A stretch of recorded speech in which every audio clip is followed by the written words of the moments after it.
মগজ টকবক করে উতরাইতে থাকবে। কাল কিয়ামতের দিনটা বড় ভয়ঙ্কর হবে, এত ভয়ঙ্কর বন্ধু। আমার নবী বলেছিল উলঙ্গ অবস্থায় মানুষগুলো হাসরের ময়দানে একত্রিত হবে রে। ও বন্ধু, প্রত্যেকের কবর থেকে ওই হাসরের ময়দানটা কমপক্ষে 50,000 বছরের রাস্তা হবে রে বন্ধু। এই জন্য নবী যখন মেরাজের রজনীতে বোরাক দেখেছিল, আমার নবীকে আল্লাহ দাওয়াত দিয়েছে, বোরাক দেখে আমার নবী এত ক্রন্দন করেছিল, মনে হয়েছিল যেন আমার নবীর চক্ষু মুবারক দুইটা ঝর্ণা হয়ে গেছে। এই যুবক, কাল কিয়ামতের দিন ঘাম এত ঘামবে রে, কেউ মাজা পর্যন্ত, কেউ নাভি পর্যন্ত, কেউ বা আবার পুরো শরীর বন্ধু ঘামের নিচে ডুবে থাকবে, আবার মাথার মগজ টকবক করে উতরাইতে থাকবে রে।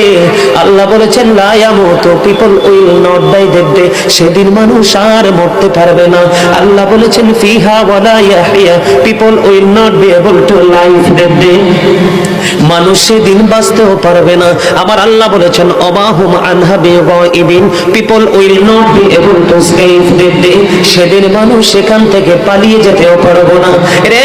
দুর্গাপুরের যুবক, হাদিস শরীফের মধ্যে এসেছে কাল কিয়ামতের দিন আল্লাহর আরশের ছায়া ছাড়া কোনো ছায়া থাকবে না। ওই কাল কিয়ামতের দিন এই দুর্গাপুরের যুবকগুলো চাইয়া দেখেন চাতক পাখির মতো বসে আছে। আমার কাছে এত সুন্দর লাগে রে যুবক, আমার হৃদয়টা ঠান্ডা হয়ে গেছে, কলিজা ছুঁয়ে গেছে তোমাদের উপস্থিতি এবং মনোযোগ। আল্লাহ রাব্বুল আলামিন হাদিস শরীফের মধ্যে এসেছে কাল কিয়ামতের দিন আর 7 শ্রেণীর মানুষকে আল্লাহর আরশের ছায়ার নিচে জায়গা দিবে রে। এর মধ্যে বিশাল একটা টিম থাকবে পৃথিবীর যুবকেরা। জোরে জোরে সুবহানাল্লাহ।